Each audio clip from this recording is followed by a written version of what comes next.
ஓம் Shakti Parashakti Sri Kanniamman YouTube சேனலில் எல்லாருக்கும் வணக்கம். இப்போ நம்ம பார்க்குறது பகவந்தபுரம் அங்காள பரமேஸ்வரியை தான். அம்பாள் தாலாட்டில் இருக்கிற அந்த காட்சியை தான் எல்லோரும் பார்க்குறீங்க. இந்த மாதம் அமாவாசை, மார்கழி மாதம் அமாவாசை அம்மாவுக்கு ஊஞ்சல் உற்சவம் சிறப்பான முறையில் நல்லபடியாக நடத்தணும். பக்தர்கள் கொஞ்சம் கம்மியாக தான் இருந்தாங்க இந்த முறை. இருந்தாலும் நம்ம எப்பவும் செய்கிற மாதிரி அம்மாவுக்கு அழகாக நம்மளால் முடிஞ்ச பூஜையை செஞ்சோம். இந்த பகவந்தபுரம் அங்காள பரமேஸ்வரி பார்த்திங்கன்னா, இந்த அம்மா உத்தரவு இருந்தால் மட்டும்தான் இங்கே வர முடியும். அதுதான் உண்மை, அனுபவ ரீதியான உண்மை அதுதான்.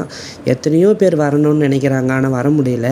இந்த அங்காள பரமேஸ்வரியுடைய உத்தரவுன்னு ஒன்று இங்கே இருந்தால் மட்டும்தான் இங்கே வர முடியும். அது கண்டிப்பாக எல்லோரும் மனசார வேண்டிக்கோங்க. எல்லோரும் அவங்களுடைய மனசில் இருக்க குறைகளை நினச்சி வேண்டிக்கோங்க. கண்டிப்பாக இந்த அம்மா தீர்த்து வைப்பாங்க. நீங்கள் எங்கே இருந்தாலும் பரவாயில்ல, நீங்கள் இருக்கக்கூடிய இடத்துல இருந்தே வேண்டிக்கோங்க. கண்டிப்பாக நல்லது நடக்கும். இந்த முறை நண்பர் ஒருத்தர் வந்திருந்தார். அவர் தான் அலங்காரம் பண்ணார் அம்மாவுக்கு.